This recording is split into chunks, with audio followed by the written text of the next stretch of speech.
stupid justifications to continue alcohol. When highly bioavailable forms of turmeric is consumed, it can actually affect the liver. They can afford these medications for a longer duration. I mean, generics, good quality, nothing beats them. If something is unsafe for the liver or kidney, we would not give them to... There are no benefits of Shilajit if you ask me from a very scientific perspective.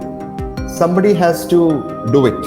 A kind of therapy which will burn fat. So there is no way we can actually say that there is a limit which is safe for alcohol consumption. So just doctors sitting in the OPD, seeing n number of patients having this particular problem because of some health misinformation.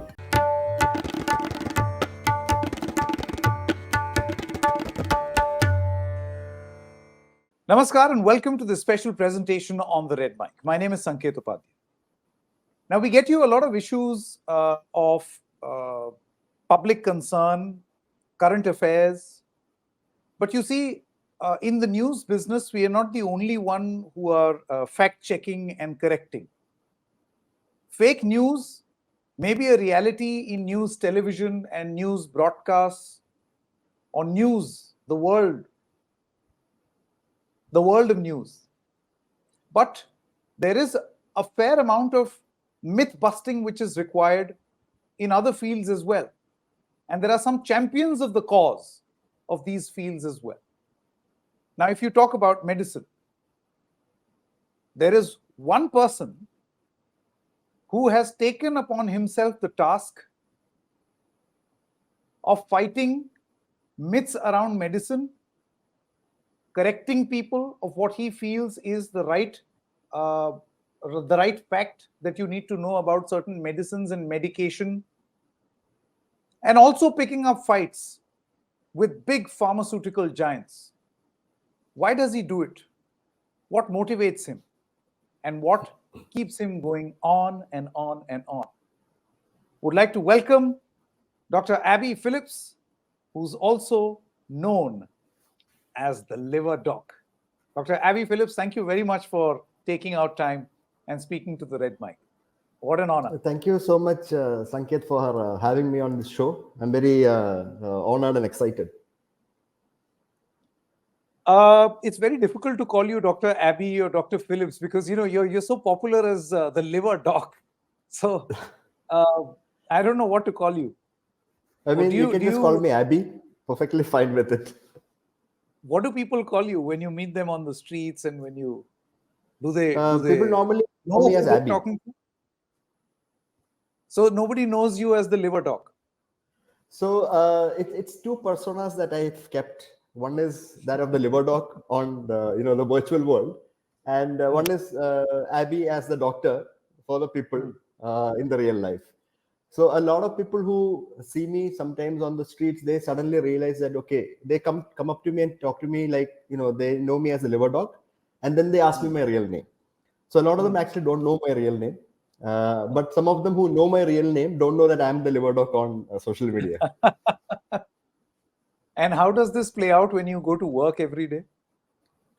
I mean, everything is normal at work because there is a flow to things there. I mean, I keep my virtual world completely away from my work world. But I do get a lot of people who have seen me speak on videos or podcasts or have seen my posts on Twitter, and then they have come to meet me as patients or as some or to look at how their liver health is doing, do checkups with me. So that kind of kind of exposure I do have in my workplace. But other than that, I completely keep the virtual world away from my real workplace.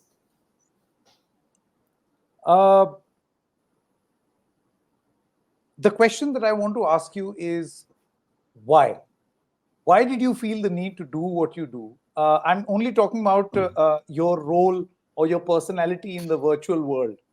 Why do you feel the need to tweet and correct myths around medicine? Why do you feel the need to take on big pharmaceutical giants? Only one word question. Why? I mean, it's for the people. Somebody has to do it, in the sense that, I mean, as a practicing doctor, I come to see a lot of people who are affected by health misinformation. Mm. And some of them are, I mean, it's not just, a scratch on the surface kind of, affecting that they go through. Sometimes it can even lead to death or even an organ transplantation because of health misinformation. So as a doctor, what I want is not to see such patients anymore. I don't want that health burden in front of me. So what I would like to do is to preach and practice something known as preventive medicine. So preventive medicine is everything. You don't do damage control, you prevent the damage from happening. So just doctors sitting in the OPD, seeing n number of patients having this particular problem because of some health misinformation, that's not the right thing to do. We have to get out there on the streets, on social media, whichever platform it is possible for us to fight that health misinformation, so that we don't get to see patients with disease problems that are avoidable. So that is why I do what I do. And it comes at a great cost, like you said. I mean, personal cost, financial cost, a lot of mental stress, even facing a lot of litigations, legal issues. But I think it's all part of the package that we have. I mean, people like me have expected.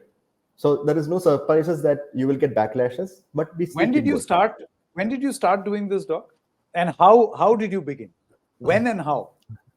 So I think this was sometime around mid of 2019 when I really started using Twitter as my first social profile. I chose Twitter, I mean now known as X, at the time, because I found out there was balance there. If somebody brings out a statement and there are various matters around that statement, you will actually get all of that under that particular post. And Twitter was well balanced at the time, and that is why I chose Twitter, not YouTube or Facebook or other social media. And this started because since 2016 I have been practicing as an independent consultant in hepatology and treatment of liver diseases patient. And since 2016 I have been actually publishing a lot of research also on the impact of complementary and alternative medicine on the liver. And most of these patients who approach me for the side effects or adverse events due to these complementary alternative medicines were people who were fed health misinformation. That is how they landed up in the first place. So I started publishing on that, and I found out that just publications won't cut it. We discuss about my publications and my findings in academic circles, in big meetings, in social, in the regional level conferences, national level conferences, international conferences. But I still keep seeing patients coming with the same problem. So the whole aspect of doctors doing what they do out of the OPD also mattered.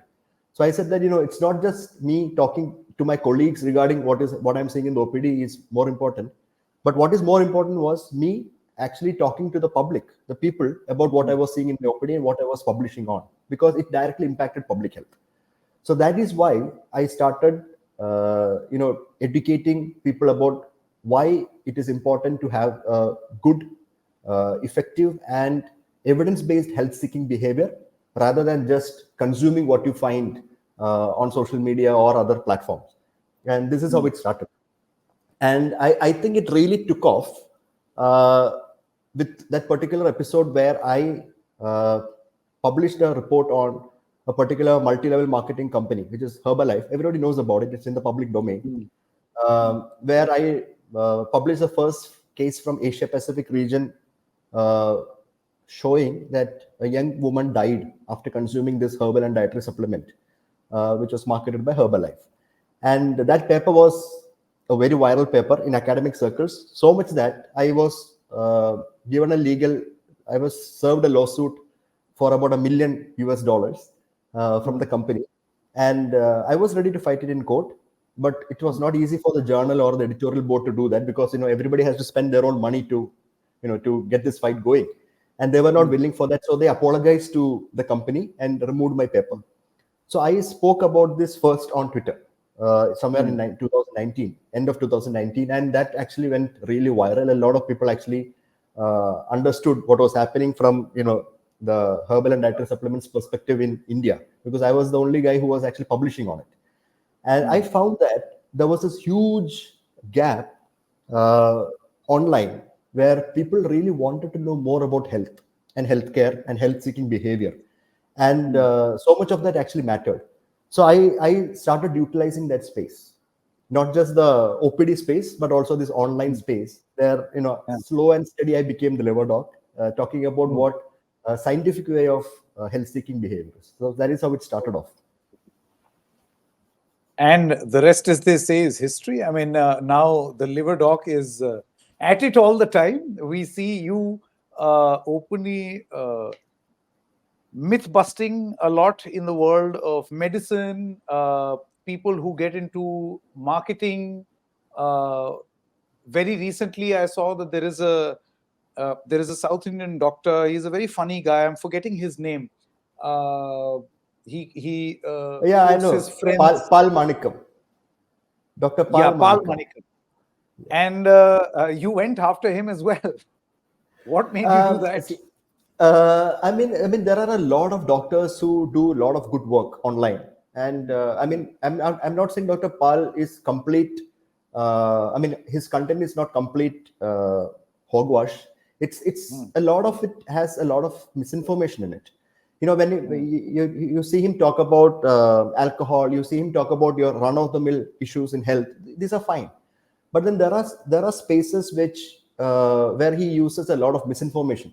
For example, there was this particular episode where he was talking about gut bacteria being the driver of all diseases, and problems with the gut bacteria is what drives everything, and we need to do this by following a particular type of diet, and using such some specific supplements like probiotics and things like that. So this is actually misinformation.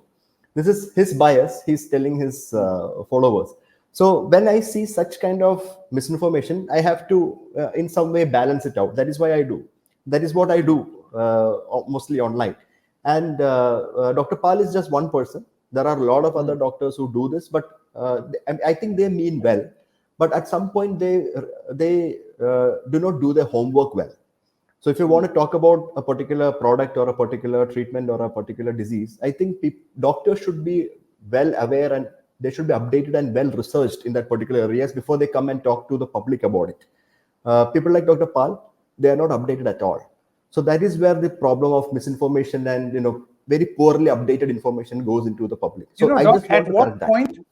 at what point did you decide that I no more have to do the myth busting, not just myth busting, but also go after people, name them, shame them, whatever it takes, and it has to be very brazen. The pursuit has to be brazen. At what point did you decide to do this? Because if you were to only suggest, like for instance, the pinned tweet on your Twitter, on your X, gives out at least 16 or 17 uh, things that people believe is right, and you say that this is a myth. Yeah. Now you're not naming anyone. At Yeah. what point did you decide that no, I have to go after doctors, I have to go after individuals? And this personal attack, do you think is appropriate? So I'm not attacking the person. I'm attacking the message that the person gives out. And I think this was important because, see, I mean, on a normal day, I always talk about something new or some myth that I need to talk about. But then people send me direct messages on email, on X, on my Instagram.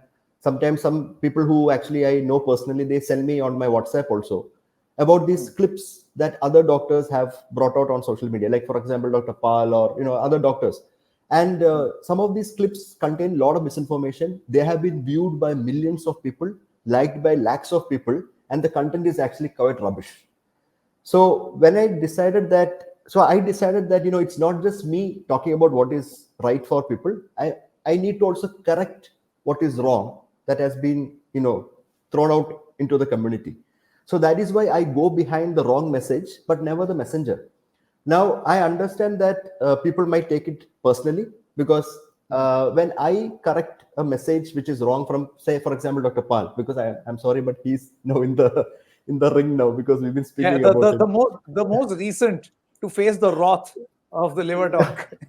Yeah, I mean, he's a good guy. He means well, but when he talks about certain specific things that are not backed by good evidence, that becomes a problem.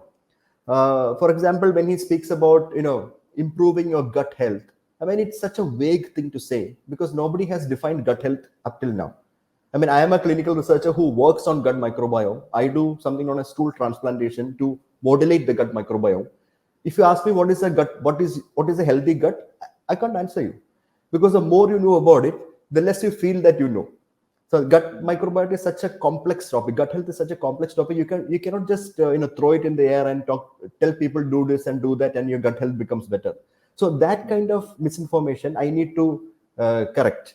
So that is why people would feel that I actually I'm going behind that person, but in reality I'm just attacking the message, which is wrong.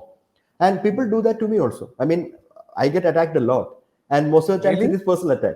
It's never the message that is getting attacked. But what I do is I attack the message, never the messenger.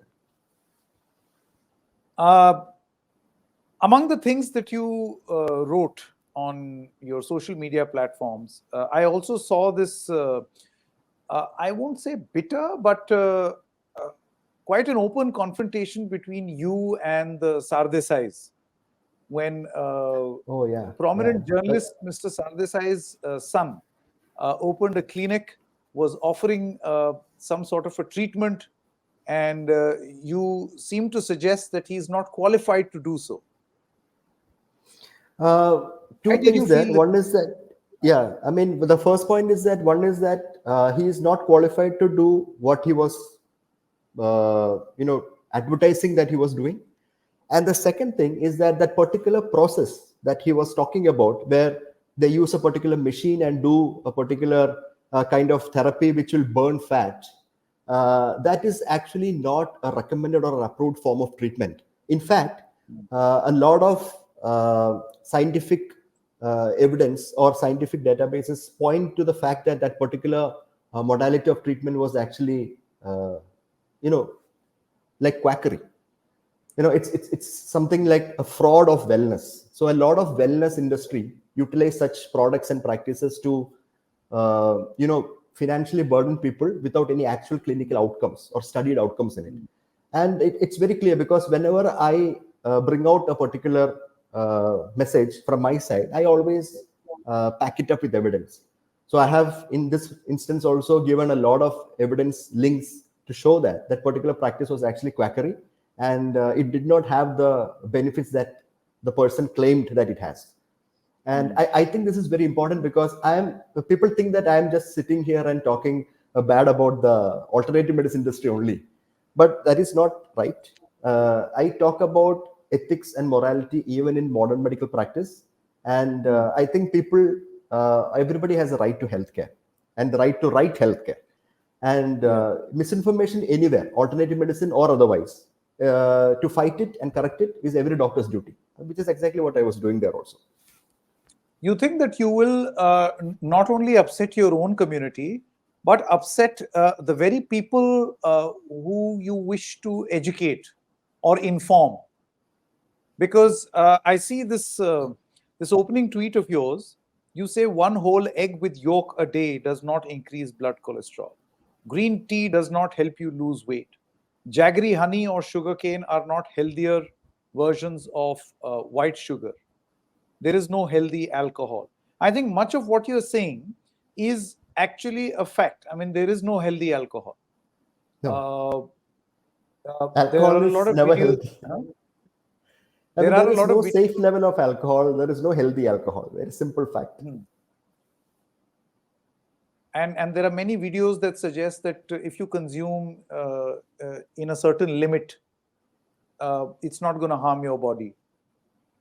So this myth about alcohol being beneficial for health, especially the heart health, is basically based on a very poorly done study from the 1920s, which has been corrected by the medical community over the last few decades. So if you look at any clinical society in the world, including the World Heart Federation, they specifically say that there is no safe level of alcohol. because at the lowest doses of alcohol, even occasional use of alcohol, the risk for developing different types of cancers, up to 21 types of cancers, actually substantially increases. So there is no way we can actually say that there is a limit which is safe for alcohol consumption. It is blatantly wrong. The problem is that you look at a liver disease specialist or a gastroenterologist. When you say alcohol, they'll just think about the liver. You look at a cardiologist. I mean, a lot of cardiologists even now very clearly tells the patients that you can have 30 ml or 50 ml of single malt every day. It is good for your heart. I mean, there are cardiologists who says that even now. They just look at the hard part of it and the wrong information from decades before. But what we need to do is look at alcohol as a systemic poison. It's not just a liver or heart that is getting affected. It's everything in your body from your hair to toenail is getting affected. And the most important aspect of alcohol is that it's not just the liver that is ultimately getting burdened. The whole body is affected by higher risk of cancers. And this is very true, especially in women and also in young men. So when I see a lot of patients with liver disease due to alcohol, most of them actually don't die of advanced liver disease until unless they have advanced alcoholic liver disease. A lot of them come to me with bleeds into the brain. They come with oral cancers. They come with pancreatic cancers. They come with stomach cancers. They come with stroke. They come with heart attacks at a very young age. And these are the things that we see. And people just keep talking about alcohol and liver. But I think they should stop that and start looking at alcohol as a and whole. the body. The problem affects the whole body. Yeah, also, I think there is some sort of a halo around the head as far as red wine is concerned. And I'm sure you must have heard about this a lot, that, red wine has antioxidants. It's very nice. It clears up your arteries. So red wine is very specific because I think there was this wrong data that came out of Europe at some point where they found out that Europeans were surviving much better than their other European, especially the French, were surviving better than their other European counterparts because they had inclusive red wine intake in their diet. And somebody went and checked what red wine contains, and they found out a lot of antioxidants. They actually found out a molecule known as a compound known as resveratrol, which is widely promoted as an anti-aging compound now by a lot of wellness promoters on social media. And they said that this is the reason why people survive better with red wine. But at the bottom of all of this, red wine is still alcohol. You get from your normal homemade wines to fortified wines, you can have alcohol content anywhere from 8% to 24%. So red wine is not a healthy alcohol. And even beer, a lot of people think that when they shift from dark rum to beer, they're doing something good for their body. I mean, beer is still the same alcohol, it may be in lesser content or maybe in higher content, but it's still alcohol. So the whole aspect of red wine and beer being healthier versions of alcohol is just people's, I would say, stupid justifications to continue alcohol, and nothing more than that. Now, this tweet itself, going back to this, and I root the following question in an earlier question where I said that what do you want to achieve by doing all of this? Because you have upset big pharmaceuticals. Okay, fine. I mean, no love for them. But the very people you want to inform may or may not agree with what you are saying. For instance, ashwagandha does not reduce stress or help you sleep. That is one of the points that you make. Turmeric in milk does not get beneficially absorbed in body and is lost in stool. In the north of this country, I don't know how it happens in the south, turmeric is sold as this magic potion. When taken in milk, is going to have great healing powers. It is going to help you get rid of your cold. It will help your body develop immunity. And we have grown up with all these stories.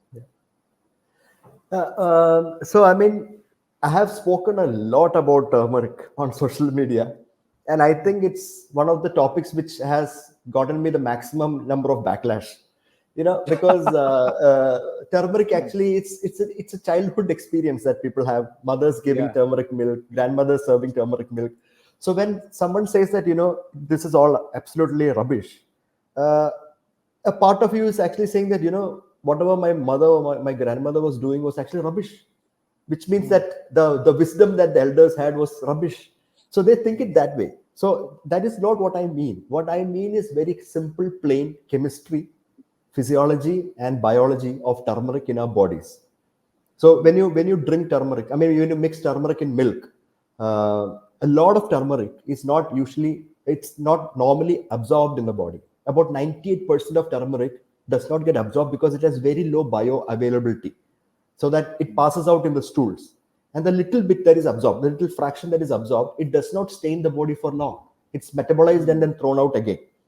So benefits from consuming turmeric directly in milk is absolutely not there, because the chemistry does not fit with it. It's basic science. It's pure science. So what happens is that people will mix turmeric with other things that increases its absorption. So number one is pepper.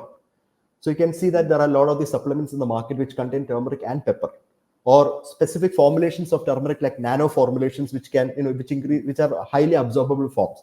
So what happens in that? Turmeric gets absorbed, so it's not lost. But a lot of things that you don't want from turmeric also gets absorbed.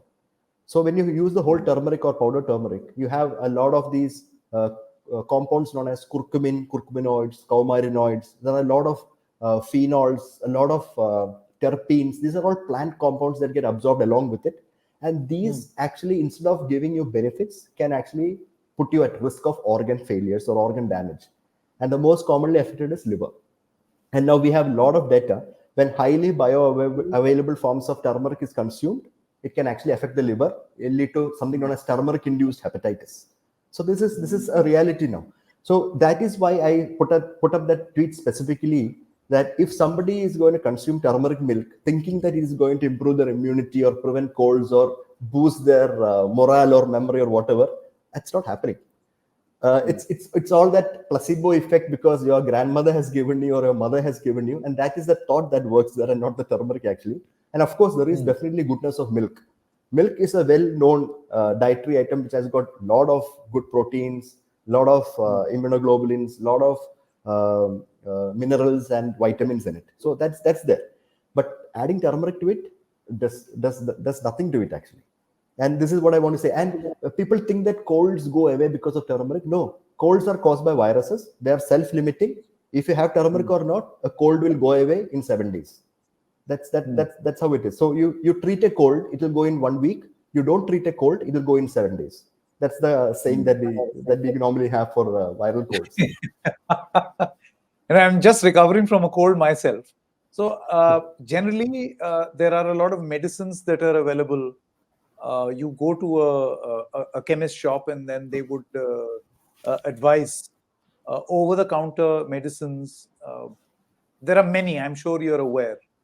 Then, of course, in Ayurveda also, many medicines that are supposedly supposed to help you, concoction of herbs that are supposed to help you. Are you trying to say that none of this helps? So they do help if you want that psychological effect from them. So basically, there are two things. You are buying that from that particular pharmacy and you are spending money. So you have spent money. That itself gives you that feeling that this is going to work. That's a psychological effect. It's not a sunk cost fallacy. So you have spent money on something. You know that it does not work, but you want to believe that it works. And to some extent, it does work because your belief says so, not that it actually works. Now, the second thing is that a lot of people fail to understand that every disease has a natural history. So, I mean, just like, for example, take the example of a viral hepatitis, like hepatitis A virus infection, which spreads through contaminated water. You get the virus replicates or increases inside your body, and then you start developing liver damage in the form of jaundice and hepatitis.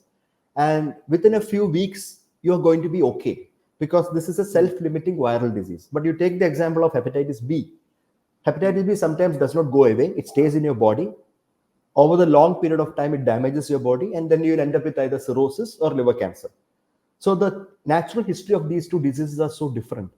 So every disease like this has a natural history, exactly like how a viral fever, for example, a cold due to the coronavirus or an infection due to influenza virus, they are all self-limiting. They will go away in a few days to few weeks time, whether you treat it or not. And the treatment here, what we want to do is symptomatic care. So you have a runny nose, you take a little bit of antihistamine, your runny nose is gone. You have a headache and fever, you take a bit of painkiller or a paracetamol tablet, it's done. So you are looking at relief from these medications, not a cure, because cure is going to come anyway, because it's a self-limiting disease. And the reason why we want medications that are recommended and approved for this is because there is backing for these medications to show that the benefits are much more than the risk. So when you say that this Ayurvedic herbs that I'm going to take for this symptom relief, where is the evidence for that? Symptom relief will come anyway at some point, but are you sure that these are safe? Where are the studies to show that these are safe? So that is why I always I have very strong opinions on why people should follow evidence-based medicine and not belief, faith, or experience-based medicine. It's very different, because we as doctors can treat patients with confidence if we know that something has more benefits than risk, and the risk to benefit ratio is very, very low, rather than blindly treating the patient and then dealing with the damage later on. That's what the alternative industry, medicine industry does. They'll just treat the patient and we have to deal with the damage. Doc, the next point is again contentious. I'm sure you must have faced backlash on this also. The powers, also you don't believe, of Shilajit. Do you think this is an overrated, completely overrated piece of rock, as you conclude, which has no benefits at all? Are there any benefits of Shilajit? Yeah, there are no benefits of Shilajit if you ask me from a very scientific perspective. None at all. So a lot of benefits that have been thrown around in social media are basically based on advertisements and promotions only. So there are these small scale studies that have been done on Shilajit, which has showed that in small groups of healthy people, it increases the testosterone levels to some extent. But none of them have actually proved that this increment is significant enough to cause any clinical benefit in humans. For example, there is a condition called hypogonadism, a medical condition called hypogonadism, where there is testosterone deficiency in the body. So what does a clinical society or a endocrinologist or a sexual health expert recommend? They'll tell you to go take testosterone. Nobody tells you to go take Shilajit. Right. So there are no actual studies to show that Shilajit is useful for any clinical condition known to humankind. And that is exactly what I meant by that statement. It's just a resinous piece of rock. And people who promote Shilajit are the ones who promote it based on very weak preclinical evidence only, and not strong clinical evidence. So you should be aware of why these people do that. So a lot of them are people who run a wellness company, or they are running a gymnasium, or they are these health coaches who want to sell this to their clients.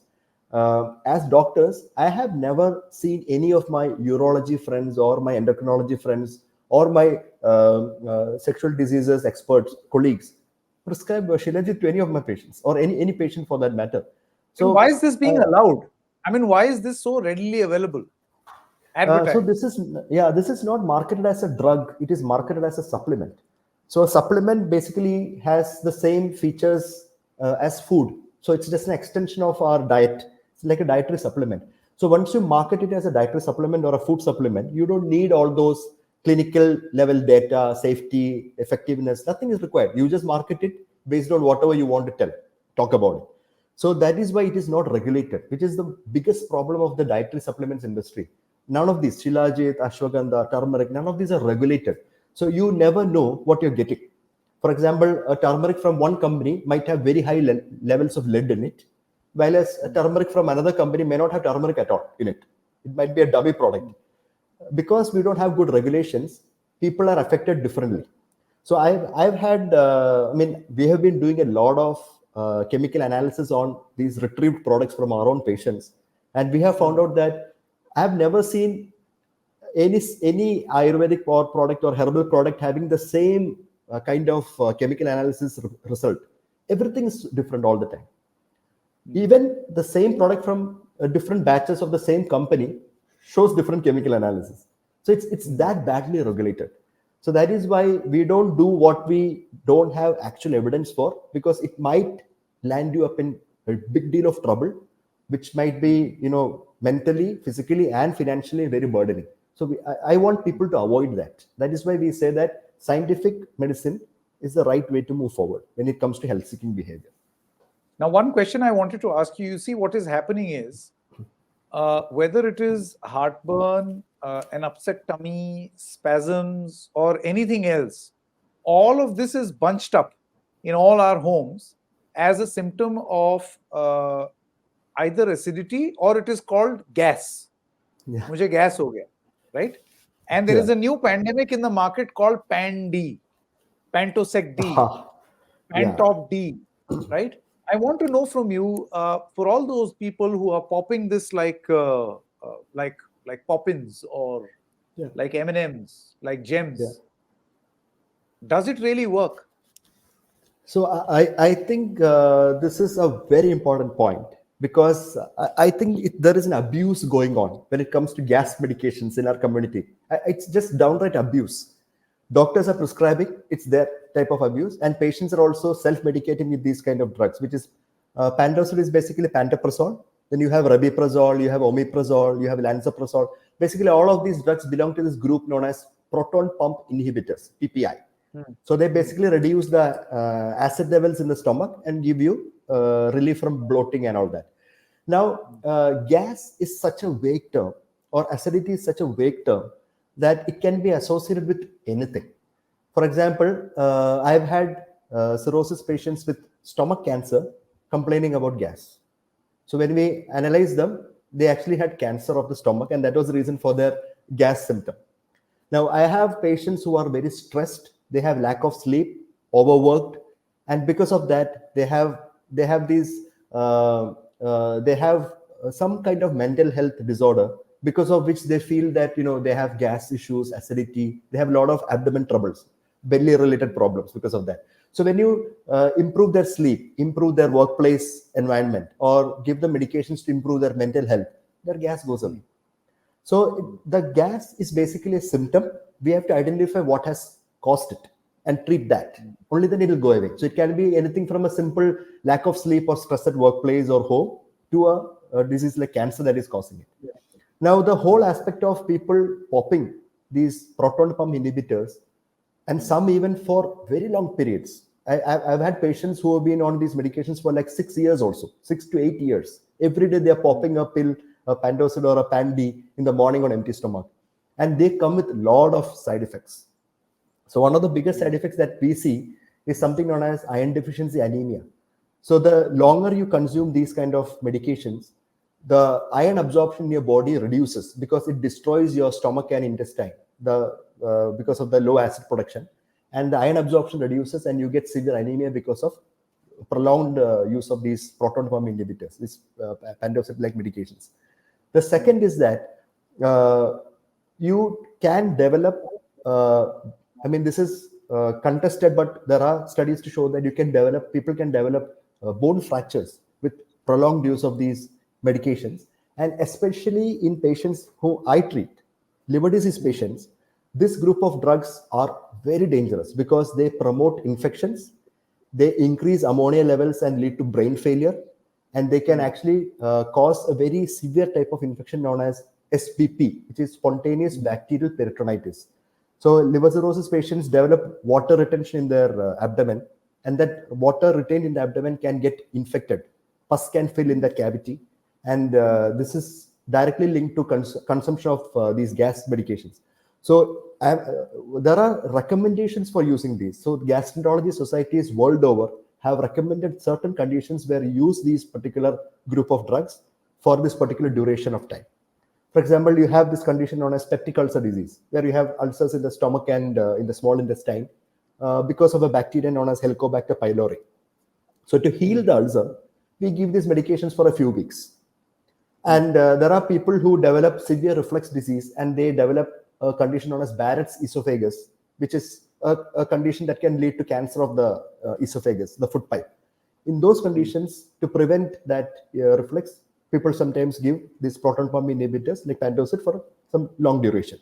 So there are specific conditions where you have to use them, not just I have gas, let's try this.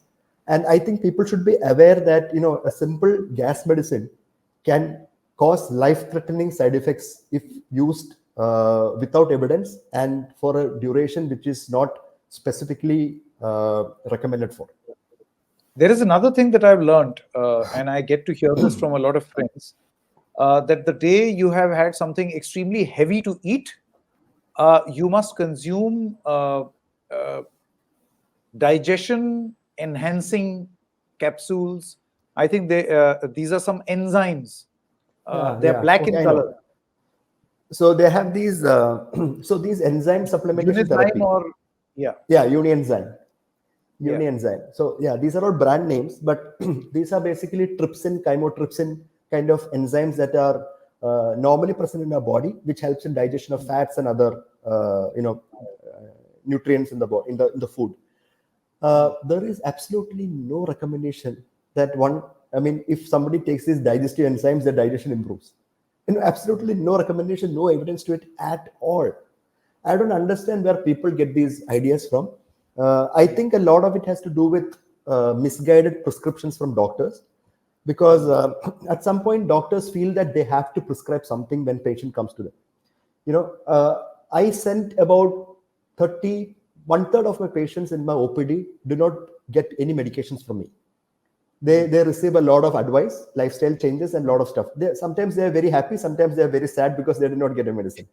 But a lot of doctors, to prove that they are doctors, prescribe even when it is not needed. So somebody comes and says, I have some indigestion, I have some problems since last few weeks. They'll say that, okay, take these enzymes which will help in indigestion, and take this gas medicine. So they think that every time that happens, they can have that. So that has been the misguidance from the doctor in the first place, because these things are available over the counter. You don't need a prescription for any of these. Yeah. And that is how this misinformation actually spreads, and people use it for whatever necessary. Whatever necessities they feel it is useful for them, without any guidance. Now, we were talking about health supplements, and one of the things that has been commonly used or is commonly recommended by all gymnasium instructors is whey protein. Where do you stand on what type of protein to consume, or protein shake or a protein powder to consume? So there is a lot of misinformation floating around regarding whey protein. So basically, whey protein is just milk protein. So milk has two types of proteins in it. One is whey and one is casein. Out of that, whey is the better one because it is the most easily digestible. So if you look at the digestibility standard, whey is number one. So all proteins are compared to whey when it comes to digestibility. And second thing is that it contains a higher fraction of something known as branched chain amino acids, BCAA. So these amino acids are very important for muscle growth and health, and whey contains a larger fraction of them when you compare it with casein, which is the other part of milk protein. Whey protein is very safe as a supplement if somebody requires additional protein in their diet, which cannot be met in a normal diet. For example, people who work out, athletes, people who undergo resistance training or strength training, they require additional protein to improve their performance or improve their stamina or build their muscles. Whey protein is very safe. Now, why do people get the wrong notion that whey protein is unsafe? It is because there are many brands of proteins across the world which are adulterated and contaminated, and a lot of them are actually blended protein. So you don't get just whey in it. You have a lot of other dietary supplement components, herbal components, and all of that. And that is what is causing the side effect, not the whey. Whey is a simple, plain, natural milk protein. And what I do is, I treat the sickest group of patients when it comes to clinical practice, which is critical ill cirrhosis. in critically ill cirrhosis patients, we supplement whey. I mean, this is good enough for people to understand that whey is very safe, because if something is unsafe for the liver or kidney, we would not give them to give it to the sickest Yeah. group of patients. So whey protein supplementation is perfectly fine if you require it. It's not that you can just directly go and take whey and feel you are getting better. Nothing like that. It's just a supplement. So if, for example, I have pure vegetarian cirrhosis patients, advanced cirrhosis patients who require a lot of high protein intake, but they cannot meet it because they are pure vegetarians. And people would not use the term pure vegetarians, but they are vegetarians, and they don't eat eggs or fish or meat. So Yeah. in those patients, I use whey as a additional supplement because it's milk and they tolerate it well, and they can consume it on a daily basis also. So there are specific conditions where we supplement with whey. Blindly supplementing with whey, thinking that it is going to help, it's not advisable. And always speak with a physician or a clinical nutritionist to see if you require protein supplementation in the first place. Doc, where do you stand on multivitamins? Because, in the COVID years, and even after that, we saw people again popping them like Parle Poppins, popping them like Cadbury's Gems. Multivitamin basically is expensive urine. That's it. So yeah, I mean, a lot of people. So I've had patients come to me saying that they have developed jaundice. So I asked them. I look their eyes, and their eyes are pretty much white. There is no yellow tinge in the eyes. So I said, why do you think you have jaundice? I said, our urine is so dark colored. We feel we have jaundice. And then I look at their medications, and they have started multivitamins a few weeks before. So our body has a particular limit to absorbing vitamins. So what it requires, it will absorb, and the rest of it throws out. So how much ever you take multivitamins, uh, I mean, you already get vitamins in your diet. So on top of that, you're popping a pill which contains more vitamins. Your body is just going to throw it out. So it's all going to go waste in the urine. So everybody who's spending money on multivitamins thinking that it is going to improve their health is just improving the color of their urine and nothing else. Doc, my final question. What do you want to achieve by doing what you're doing? So I want to bring awareness among the public, especially the general public, and also this particular patient communities, for example, liver disease patients, that there has to be some kind of logic, some kind of balance, some kind of critical thinking that they should possess. It's not just a doctor coming and telling them, okay, take this, do this, and they believe it blindly. There has to be a layer where they understand that there are certain things that they can take decisions on. For example, if I prescribe a multivitamin to one of my patients, and the patient knows that the multivitamin is actually not useful in that particular condition or whatever I'm prescribing for, the patient should question me. Say, why did you prescribe this multivitamin? What benefits do you think it has on me? That kind of an attitude must come from the patient. So I'm not saying every patient must start questioning all the doctors and all the medications, but there is a layer that we can impart, or a minimum level of health education that we can impart to the public, where they can take simple decisions for themselves and not depend on others to misinform them or misguide them. But you see, Doc, the thing is that you are making people aware. I understand. That is the idea, to make people aware so that they're aware that this is, if something is being prescribed, this is how it will help, or this is something which will not help me. Thus, you're helping them fight misinformation. But what if somebody else is also giving them this? It'll be your word against someone else's. What if someone else is giving the exact opposite information? And then So somebody is information questioning you. yeah, I mean, information has to be backed by evidence. So when I say that multivitamins are wasteful, I have evidence to show that, and also evidence to show that long-term multivitamin use can actually increase the risk of certain cancers. So why should I give multivitamins to my patients? So I have evidence. So if somebody is telling me, no, multivitamins can actually benefit in this particular condition with less risk, or the risk is lesser and the benefits are more in a particular condition, I'll accept it, because if that person has shown me evidence to back that claim. So that is why we say extraordinary evidence requires extraordinary claims require extraordinary evidence. This is not just a war of opinions. It's actually a debate between what is factual and what is not. It's black and white. Science is black and white. That's what Do you that's think what that I want to. the government is playing its part in making people aware about these supplements, these medicines, the need to have greater control that certain medicines must not be available over the counter?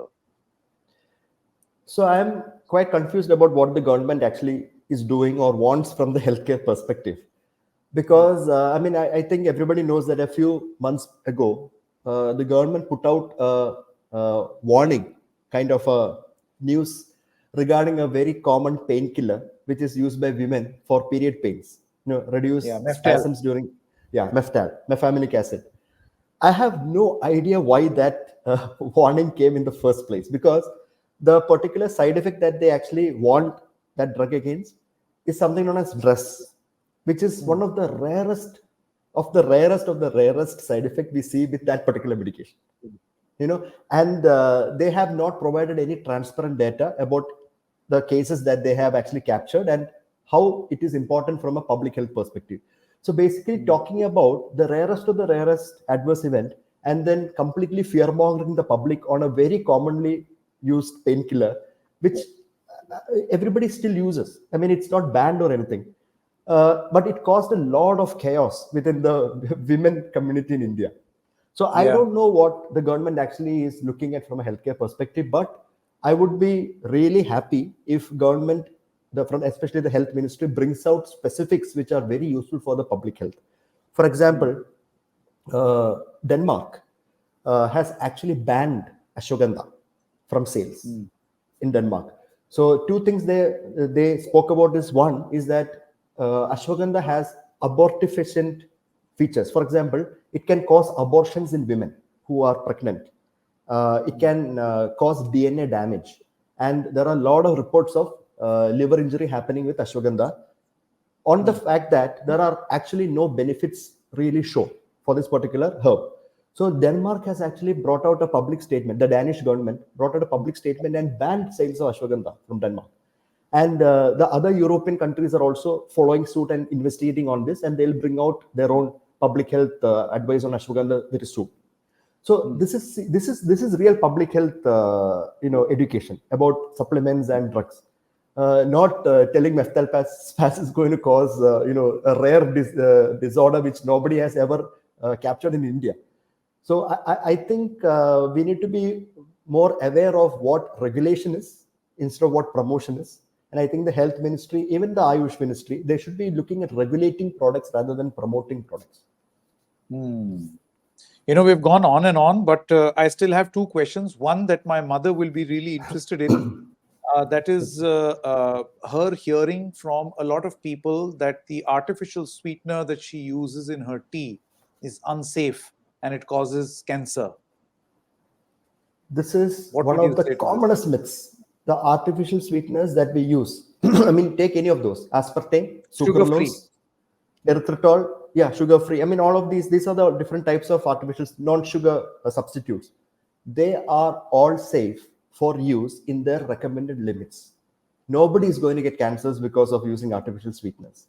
There are studies which have shown that artificial sweeteners can increase DNA damage and may lead to cancers in tissues and cells and small animal studies. But the dose of these artificial sweeteners that they have used in those studies is 10,000 to 100,000 times more than what we normally have. So there is no point in fear mongering on such extrapolations, right? So your mother can So one little capsule in 1 cup of tea, 3 times a day. It's perfectly fine. Yeah. So there are guidelines at the national level and international level about how much of artificial sweeteners, the specific ones, aspartame or sucralose. I mean, anybody can go check it up. Is recommended for weekly intake or daily intake. Just follow that. As simple as that. Nothing to worry. She can enjoy her cup of tea or coffee. I do prefer coffee, but she can enjoy both. Yeah. My last question: what is your opinion on the Bharat Jan Aushadhi Yojana? That is general drugs. You see, there is a big confrontation between two types of chemists.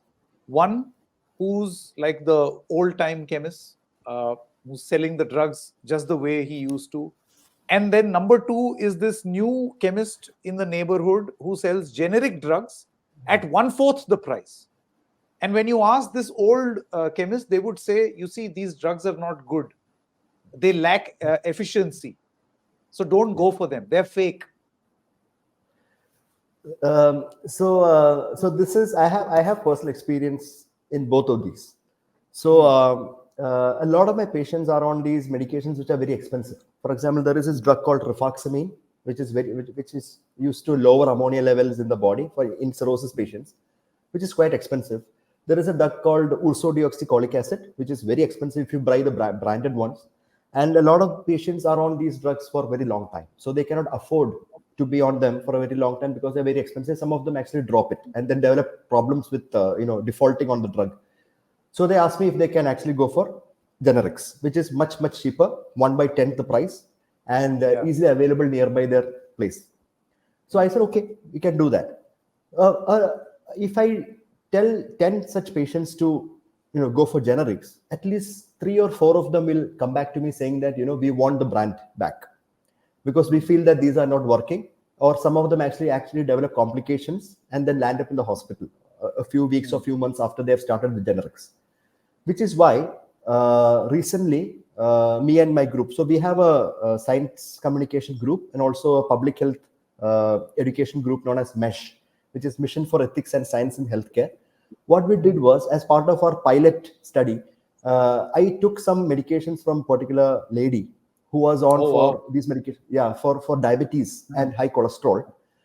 She was on these generic medications for about 2 to 3 months, and her diabetes, the sugar values were off the roof, even after consuming these medications for 3 months, and her cholesterol never came down. So she went and met a physician nearby her home, who asked her to switch from generics to a simple brand one. So she started giving her this metformin and atorvastatin from a proper brand company, and asked her to repeat these values after a couple of months. Sugars perfectly normal, cholesterol perfectly normal. Everything came down with those brands. So I took these medications that she gave me, the generics versus the brands, and I analyzed them at my lab. We have a very good lab which is approved by the government for testing drugs. They found out that some of the generic drugs that I gave them were actually substandard. It did not contain the active ingredient like it had claimed on the label. So the problems with poor generics in the community or in the market is very much real, but we still don't know which is real and which is not, because a lot of generics have flooded the market. We have no idea about which is a good generic or a bad generic when you compare to brands.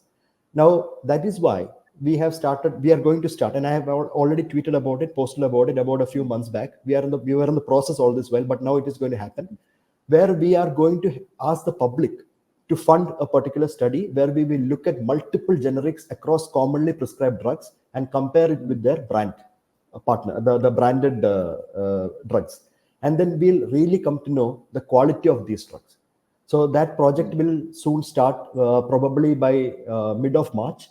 And I'll be posting about this on my social media handles also, so that people can contribute to this project. So it will be a public funded project. It will be done by the people for the people. Yeah. This is going to be great service, because there are a lot of people, medicines are very costly. And that is why they do see great merit in switching to generic drugs, as it will lower their, medical bill. But if it is not efficient. Exactly. Yeah, I am completely for generics if they are of the good quality. There is nothing like it, because patients are heavily, they have very less financial burden. They can afford these medications for a longer duration. Generics, good quality, nothing beats them. But the problem is in our country, in a country like India, when there is absolutely no regulation happening with respect to drugs and supplements and all that, it's not easy for a doctor to actually claim what is good and what is not. So I've had people come with poor generics related issues. I have people come with even bad brands related issues. So there were brands of probiotics. When we checked the probiotics, it did not contain a single bacteria. I mean, Wow. probiotics are supposed to contain bacteria, multiple Good strains. bacteria, yeah. Good bacteria. When we check these medication, these probiotic supplements in our lab, we did not find any bacteria in it. It was like chalk powder. So, and that is by a major brand. I'm not going to say this out loud because I'll That's okay. finish my You'll have the court next case. lawsuit. I'll finish my current court case and then move on to the next one. But this is also happening. So I hope that this project that we are going to do will give us a little bit of clarity within this confusion. Well, let's just hope that this project is a remarkable success, because we do need some amount of regulation, or also a sort of a bureau or independent study on how efficient these generic drugs are. So it'll be great to have a project like this. I think the government must ideally be interested in a study like this more than anyone else. Yeah, I mean, we are doing what the government is supposed to do, but it's for the people, so no harm in doing it. And also, we have actually done this for protein supplements. If you have noted, we have a huge study that was completed on protein supplements, where we showed that there are specific proteins which are good quality and which are bad quality, which is currently under peer-reviewed publication. I've already posted the results on my Twitter handle on it, and it was a big hit among gym goers and everybody, because they could identify which proteins were actually good brands, because it was independent review of these products. So same thing we'll do with generics also. Who are you gonna go after next? Which individual, which company? So I mean I don't know who's going to come. I mean I just fire and people come in line of fire. So I have no idea who's going to come there. Good, fantastic. It was lovely talking to you, the liver doctor, Abby Phillips. Thank you so much for taking out time. Thank you so much. Yeah, thank you so much for having me. I enjoyed this conversation. Very refreshing. Thank you, Sanket. Thank you. Thank you, sir. Thank you.